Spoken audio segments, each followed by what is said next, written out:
Welcome to If the Public Only Knew, the show that pulls back the curtain on what it really takes to build and lead a business.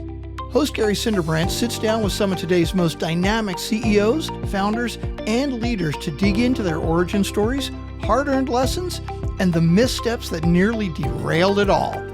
These are unfiltered, no-hype conversations designed to inspire, challenge, and fuel your own journey. Now here's your host, Gary Cinderbrandt.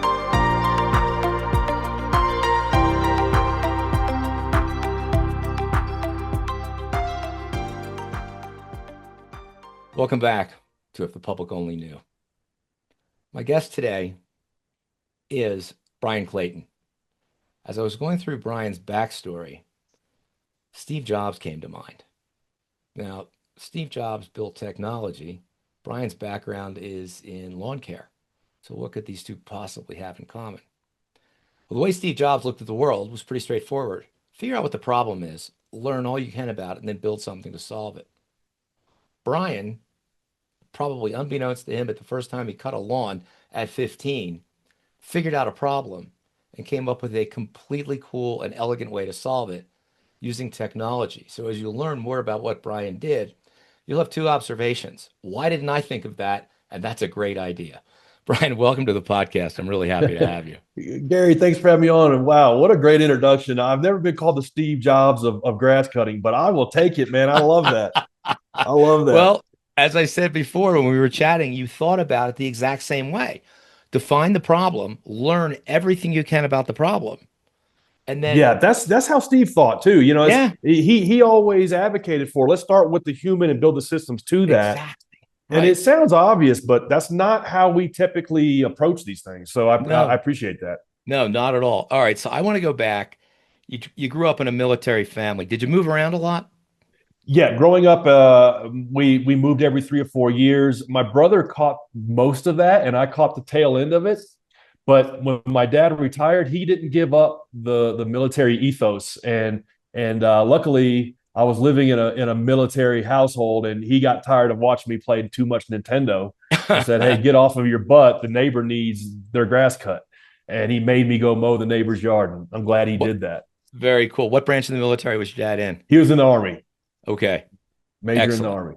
Excellent. Did you have any inclination to go into the service, or was that just not something you were interested in? I actually did. So I was born in Germany on a military base, and so grew up in Germany and during the Cold War, and then my dad retired when I was about 13 or 14, and I thought about going into the military, particularly after 9/11. I was really thinking about it, but my dad kind of talked me out of it. He said, and at the time I had a little lawn mowing. I had my little business going. I was probably 21 years old and had 2 or 3 employees and was doing pretty good doing it. And he said, "No, why don't you see how far you can take this little small business you have?" And so that was probably also good advice. Okay. So at 15, you figured out you can make a few bucks mowing a lawn. Did that kind of fund your fun through high school? Did that help you make money as you were going through high school? Yeah, it was very much. It's kind of funny when you're starting a small business, why you do it evolves. And in the early days, it was I needed a pair of soccer cleats, and my dad wanted to buy the $20 soccer cleats, and I wanted the $100 soccer cleats, Sure. and so he made me go mow the neighbor's yard to get the money I needed to buy them, and that clicked like a light bulb went off, and I thought, man, I just do more of this. This is actually pretty amazing. I don't have to worry about hassling my folks for cash anymore. And I passed out a bunch of flyers, got a dozen or so customers, and mowed grass all through high school after soccer practice on nights and on the weekends. And then went to business school and mowed grass all day, went to school at night. That took like 7 years. And as I was going through business school, I was growing my little small business. And when I graduated, I had to make a choice, a decision. I was like, okay, I don't really want to be a lawn guy. Like, it's not very glamorous. And I went to college and got a degree, but man, maybe this could be my lane. Maybe I could build a real company in this industry. And so I took what I learned in business school and applied it to my little small business, made a business plan, and then started grinding on it. And after about 15-year period of time, ended up building a decent sized little small business. So when you went in, you were building it you were building that initial business, I note. coming out of school, you grew it. It was what, Peachtree Inc. was That's the name right. of it? Yeah. And it's still going today. Okay. So how did you build it and scale it and with 100 plus employees and still keep it viable? How did that business grow? Was it all at once? Did you have some big contracts? What happened there more on the conventional or traditional side of building Yeah, that physical business? it was started off with just me and a push mower and eventually got to 90 crews going out every day, 90 trucks going out every day, around 8 figures in sales and about 150 people when it was acquired. And so those 2 points was very much almost like a video game, working one level at a time, focusing all of my efforts on just getting through that level, however I thought about that level, and not worrying about, Bowser when I was on level 2 or 3. And so that's how it unfolded. Whether it would be like my first hire would be like probably level 1, because the first time you hire your first employee, you're essentially doubling your business in one decision. It's probably the only time in the business, like small business journey, where you double your business in one swoop. But when you're hiring your first employee, you kind of are.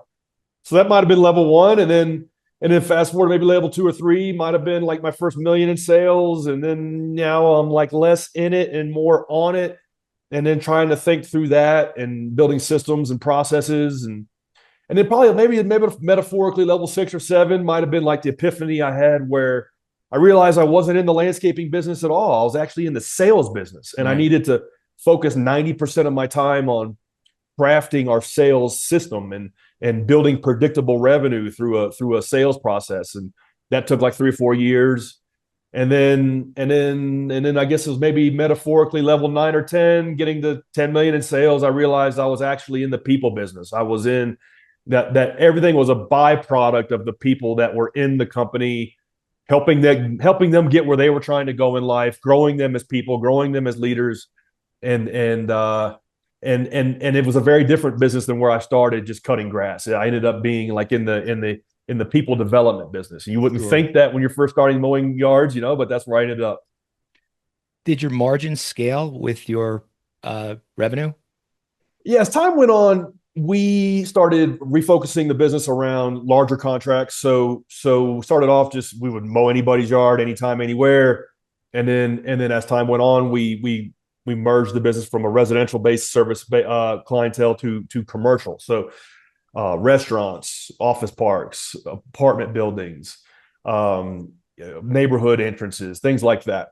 And these would be, sometimes 6 figure, 7 figure contracts, multi-year contracts. And so with that scale of volume of revenue, you can build infrastructure around that and build predictability around that. And ultimately that's what made the business viable for acquisition, because that's what an acquiring company is looking for, is that predictable revenue. And so ultimately, when we sold the company, it was 100% commercial. But people still called us every day wanting residential services. And that's what inspired me for my second company, was that I was kind of referring people to smaller operators, kind of like what I used to be. And in a sense, we were kind of a referral network almost. And so when I started GreenPal, I knew the problem and solution would work because I was kind of already doing it. And so I think, solving my own problem is kind of what helped me get to where I am today with building GreenPal, which is kind of the Uber for lawn care. Back up just a little bit. You went from, having a business that was physically demanding to expanding again, selling. You've got management issues, you got HR issues you have to deal with, right? You've got employee issues you have to deal with, all the stuff of running a big business. So at some point, you are basically acting as the senior leader for a fairly diverse group of people that all have to be managed to maintain the quality of your product. You Yeah, recognize that it's scalable, right? totally, At totally. what point did you think to yourself, what happened to my life? Because I know what that takes running that kind of business. It's not 5 days a week, 8 hours a day. It's 24/7 plus holidays. And When nobody was, teaches us how to do nope, they don't. You figure it out it. on your own. School of hard knocks. So at what point did you realize that A, your business was kind of positioned for acquisition, and B, let that little tickle in the back of your mind of, I can solve these problems a lot more efficiently with something like a green pal.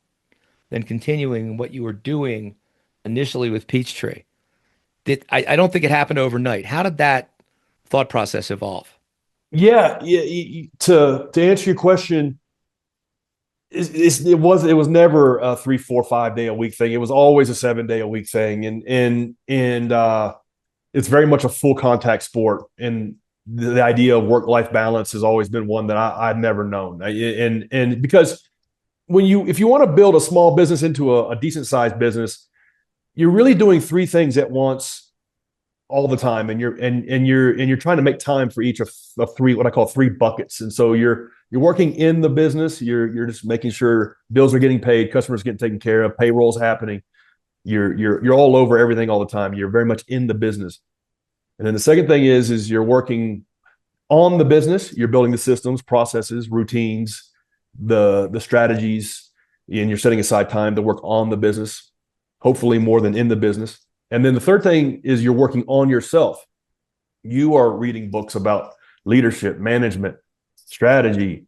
Maybe it's business financing, legal, whatever it is that's block and tackling for whatever stage of the game you are in the business. And it's a full contact 7 day a week thing, and you're all in it, and it's like your heart and soul is in it. And I didn't realize it, but going through that and doing all of that, it was like fulfilling and rewarding to me, like a deep, like human level. Like I was growing and evolving and getting fulfillment from that. And I guess it was like year 13 that I had gotten to the business to a point of stability, where it wasn't like challenging me in that way anymore. And so then like I became unfulfilled by it, and it was very discontenting. And so I had to like think to myself, okay, well, maybe I want to start another company, but I don't know what could it be. And so I need to create the space for that. And so maybe it's time to explore an exit for this company. And so from the moment I had that notion to getting that deal done was probably a little over 2 years. And so it took a lot of work to get the business ready to sell, a lot of reverse engineering. So it was like a dog chases car. You caught the car. Totally. Like, now what? Yeah, totally. It was very much a push and not a pull. It was very much it was an intentional thing that I had to make happen. It wasn't like somebody was knocking on my door to buy my business. Did you know GreenPal was out there when you pushed the business to get sold? I had the idea in the back of my head, but it was kind of like always one of those, somebody should do this. Wouldn't it be nice if? Yeah. We always say they should make this movie, Someone or should invent this, right? Yeah, they should come out with, or they should do this. Like it was always in that kind of bucket in my head. Like they should make an app that does all of this stuff that I have spent 15 years of my life doing. So when you came out, I assume you had a few bucks to do it. You had a few people to go in with you. You mentioned let's do it with an app, but it seems like the first thing you did was make it for a full size computer as a web based instead of something that would work on the phone. Walk me through that. Walk me through that realization that you had to kind of tear down the initial idea and rebuild. Yeah, it was one that I knew would work, because like I mentioned, I was doing it in a kind of hand crank analog sense for years, running my landscaping company. People would call in. We would say, hey, they would say, hey, come mow my yard. I saw your truck at McDonald's mowing their yard. And we would say, hey, no, we don't do that, but here's 5 other people that do. And so we were connecting people. So I knew it would work, because I knew there was this weird thing where it was hard for consumers who wanted a basic service done to find the best fit small providers of that service. And so I knew that technology could make that run a lot smoother. So I had that confidence. I did not know the first thing about building a tech product. And that was a big, like, it was naivete as an asset. It was good that I did not know what I did not know, because had I known how challenging it was going to be, I never would have done it. And so it was very much, I was naive. My co-founder, he was too. And we thought we would just pay somebody to build the app, and we would do the marketing and operating of it, and we would just be off and going. And so we tried to do that, and we took some of our money and spent a couple $100,000 paying a development agency to build the idea we had in our heads that you should be able to push a button, quickly get prices, and hire somebody, and they come out and do it. And spent a year doing that, put that out there, and that was like a total failure, total bomb. It just did not work. It was clunky, hard to use. Everybody hated it. And so we had to like come to the realization that if we were going to be in the tech business, we were going to have to learn how to like build software, learn how to build a freaking website, learn how to build a mobile app. And so we went to YouTube University, took every online course we could get, and started like literally teaching ourselves how to code. Okay. And so we rebuilt the whole thing from scratch. We did hustle up about 20 or 30 customers to use the first version.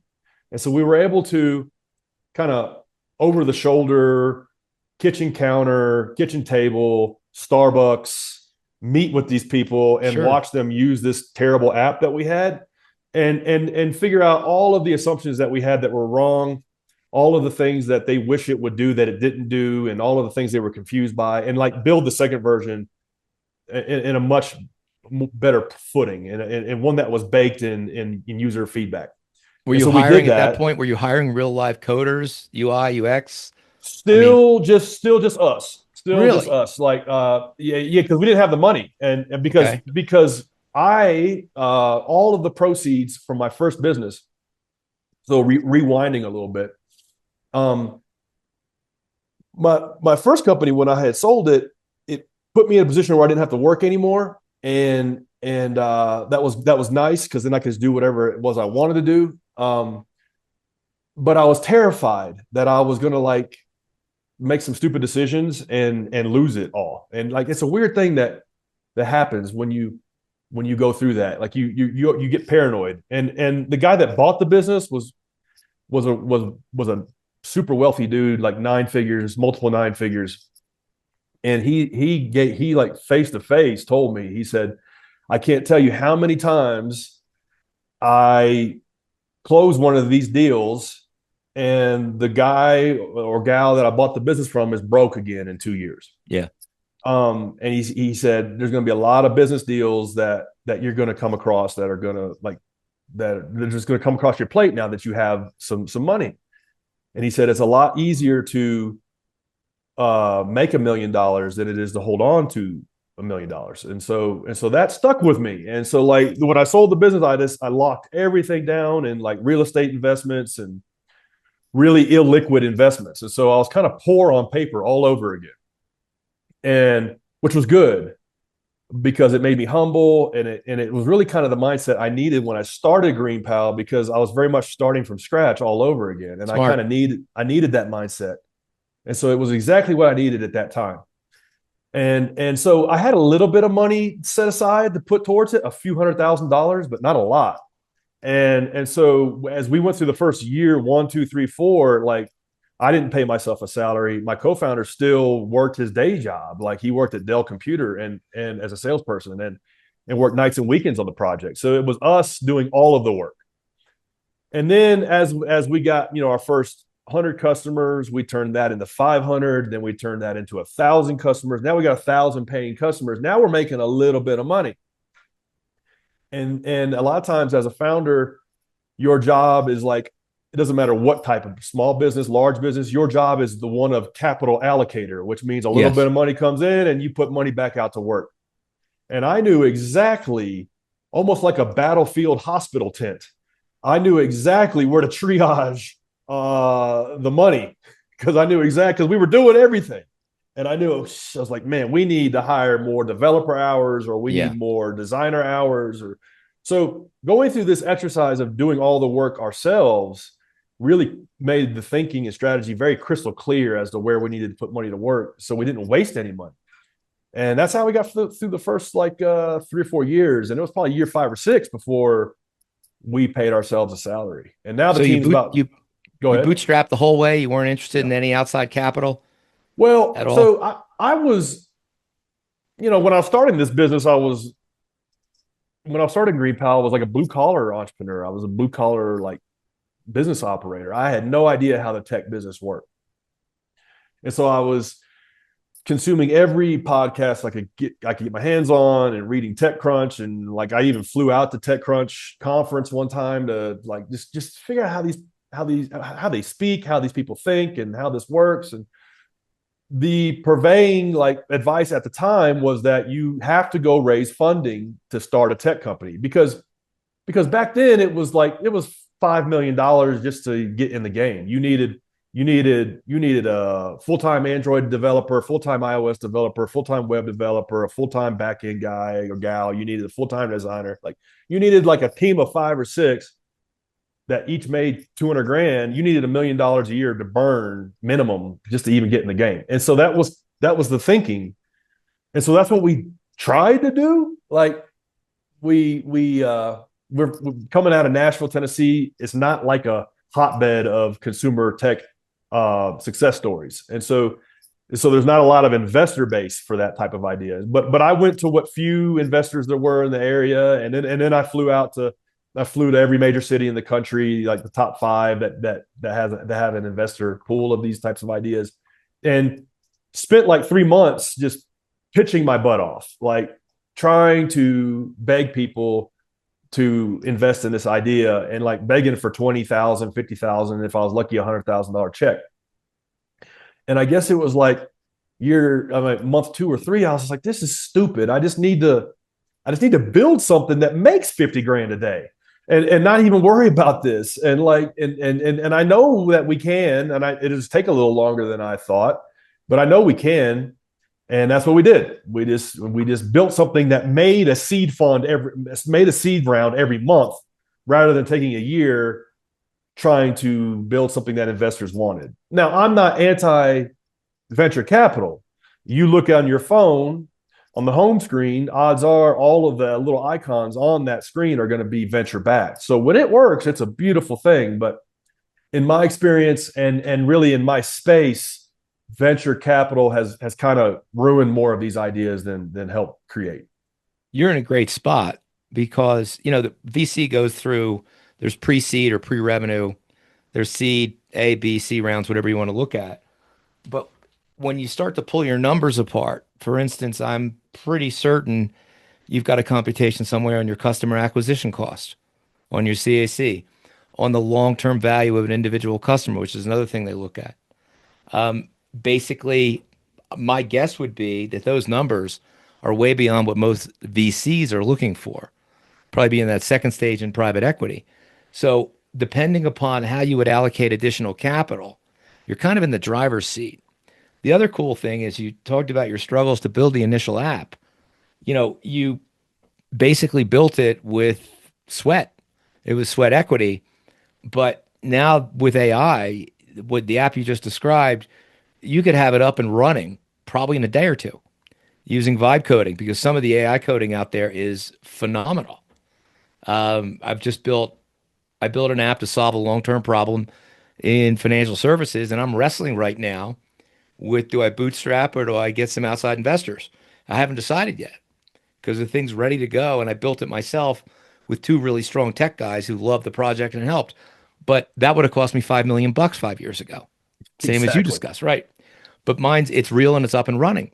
So your ability to expand, from my perspective, is much more of a go-to-market issue, because you can scale your tech at this point for so much less money than you ever had before, without adding a lot of fixed cost. Because I imagine that most of your fixed costs right now are pretty identifiable. You don't take on any additional cost when you add another company, right?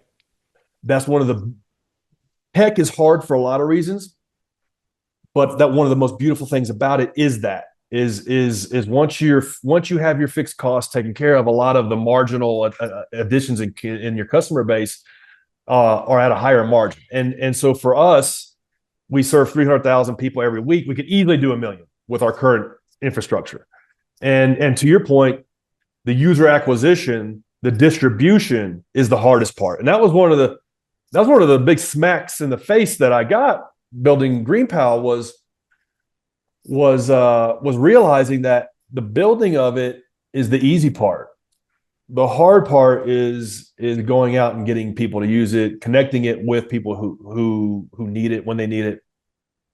It's kind of like, I'm from Nashville, Tennessee, and I'm not a musician, but we get about, I don't know, 100 people a week moving here, many of them thinking they're going to be the next big country music singer or star. And what they think is like, okay, if I can just learn how to write music, I'll be good. And then they realize, okay, well, now I got to learn how to like perform music and write music.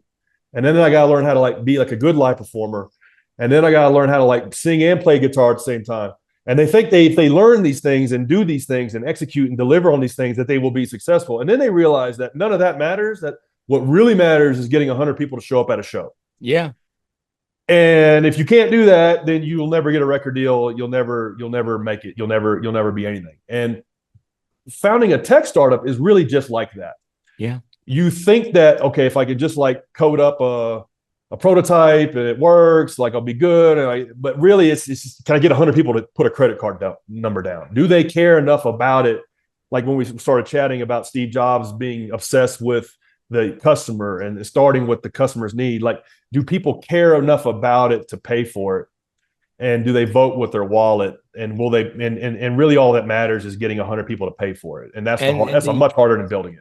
And the bar that most people who build tech for tech's sake miss is, what problem are you solving that is unique, that is a pain point for a large enough cohort of people that they're going to do something about it? They are going to take the credit card out. If you have a house and you have a lawn, there's an unmet issue there.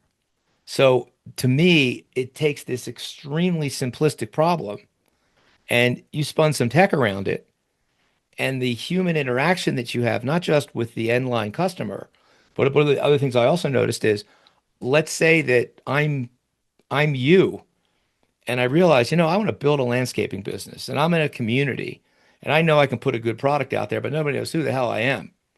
I find you help me promote my business. You make sure I'm doing the right thing. My guess is you probably coach some of your vendors as well in how to expand their business, because that's good for you. And all of a sudden you show me going from just pushing one mower to all of a sudden I'm servicing 500 households and I'm making money, and I can build that similar nugget underneath, almost like you did with Peachtree.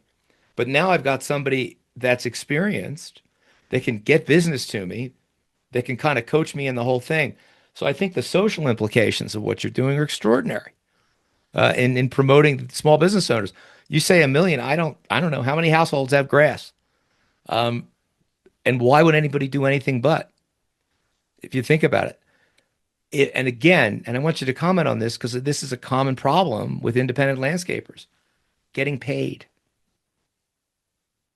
You solve that for them. So I imagine you've got pretty good loyalty. Yeah, it's funny. You really nailed it, because what we learned was, and I kind of knew this in the back of my head, we had to start with the supplier first and build something that really helps improve their life and changes their life. And only when we meet that threshold do we have a value proposition for consumers. So we had to start with the guy or gal that's literally mowing your yard, and how do we make their life better? And the ways we do that are, well, we take care of the marketing for them. We help them get 10 new customers a day if they want it. We take care of the route automation for them. We, in terms of going from stop to stop, the CRM, the marketing automation, and then, like you mentioned, the collection of your accounts payable, of your accounts receivable, getting paid for the work that you do is like the biggest pain point of running any kind of service-based business. It's like you have to do the service, like that's 50% of your job, and then the other 50% is getting paid for what you just did. It's insane, but that's just the way that these types of businesses work. And so that's what GreenPal does for them. It helps them get paid within 24 hours of all of the jobs they're doing. And so helping them go from 10 customers to 100 in 6 months is what we're built to do. And really it's why I do what I do. We have so many stories of, because I found GreenPal, my business, I wasn't able to make my mortgage payment. Now Now I'm buying a new mower and buying a brand new truck and putting a kid through college. It's like helping these people get where they're trying to go. It feels good and it gives us purpose. And then if you can get that right, the consumer experience, the customer side of it takes care of itself. Well, you just mentioned something else, and you may have thought of this already, but to me, it would be a natural for an expanding business. If I'm a one or two man operation, it's credit checks and, can I buy this or buy that? But this business requires some CapEx. I mean, you've got to have the goods. Have you looked at using your collective buying power among all your vendors to negotiate deals on their behalf and act as a distributor for the products that you've already vetted that they're going to need to help them expand? Have you guys looked at that? There's all kinds of really interesting things that we've got on the roadmap, and that's one of them that we've got one toe in the water on. So the way that we're easing our way in to this exact same thing is we partner with Stripe, who helps process all of the financial flows for financing, small business financing. So and it's tied to their financial performance of their business. So they have a proven track record. We know they made, $500,000 last year. And so they're good for a $50,000 line of credit against equipment, and Stripe powers that. And GreenPal takes advantage of the rev share. That's one way that we are starting to go take the platform in that direction. And then another is a program we call the Partners Program, where we have a team member. All they do is reach out to people that are vendors in the landscaping management industry. And it could be fertilizers, it could be chemicals, it could be fuel cards, insurance, you name it, all of the 500 things that a landscaper needs to buy to run a landscaping business. And we try to negotiate discounts. Yeah. And we don't make money off of it yet, but it's kind of like a effort of like goodwill to help help get more stickiness and create more loyalty to the platform, and also kind of help build some relationships in the industry. And maybe one day we'll be able to monetize that as well. I mean, I think there's got to be, I don't know what a riding mower costs or, that much about it, but it would knock your socks off. I imagine the margins are pretty good. Totally. And if we can help save vendors money on buying what it is they need and getting them the right stuff, then that's a win-win. And another thing I would think about, just like the automobiles, extended warranty services on their gear. All that. I mean, that's your world. You know it completely. There's a lot of different ways because you've got literally different rivers of commerce flowing past, and it's all static. Last question. Talk to me about the demographics of your vendors. Are they older? Are they younger?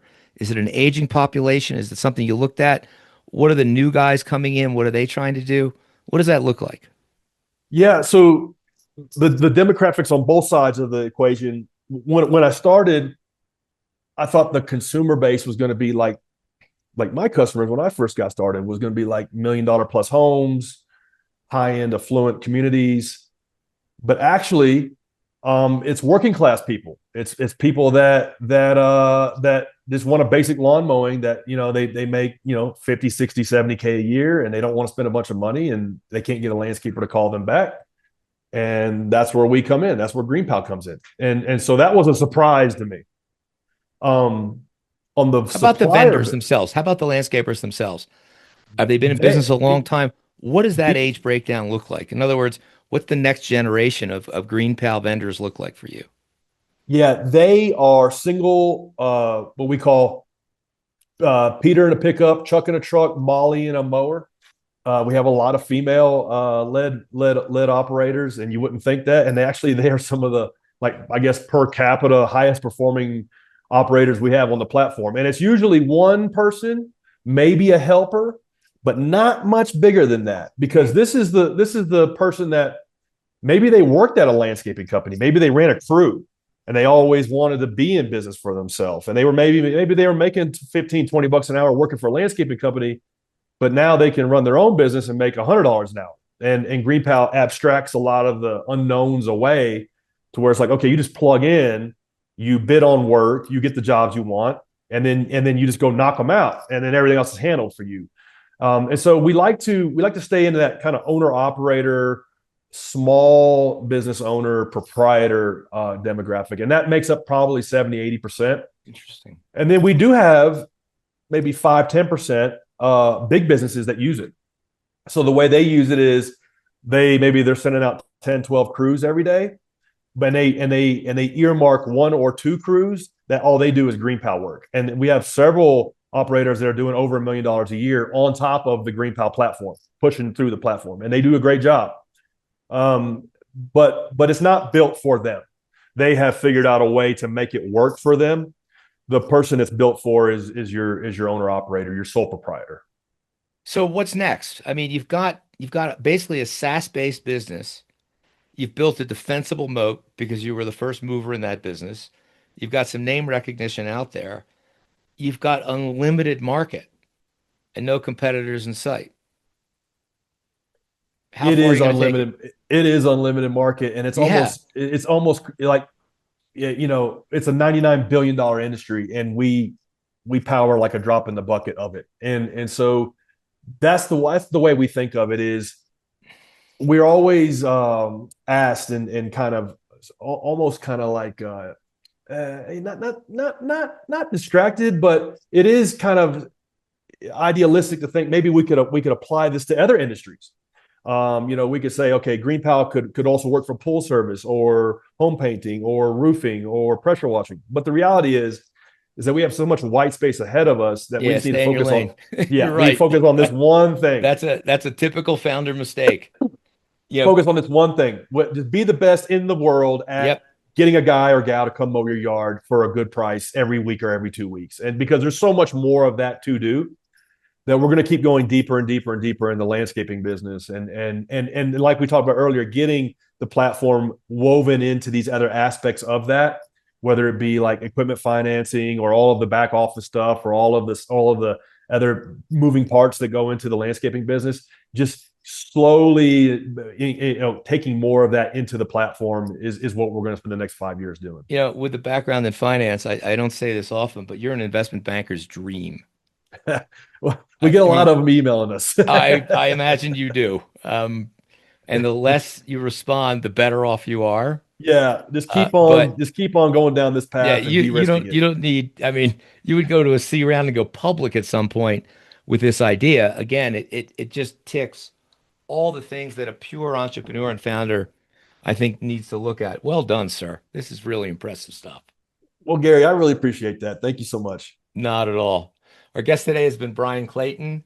To say I'm a little envious would be an understatement, but I'm doing my own thing right now, which is not going to be as cool as what you're doing, but I think it's going to work. But again, Bryan's whole approach was find a problem and then get creative in how you can solve it. Anybody that thinks all the great ideas have been invented, you're just not paying attention. Bryan, thank you so much for joining us on If the Public Only Knew. Gary, I enjoyed it. Thanks for having me on. Pleasure. Thanks for tuning in to If the Public Only Knew. Don't forget to follow the show and share it with anyone who's ready for the real raw stories behind the business successes. Join Gary next time for another powerful conversation that will leave you inspired and ready to take action.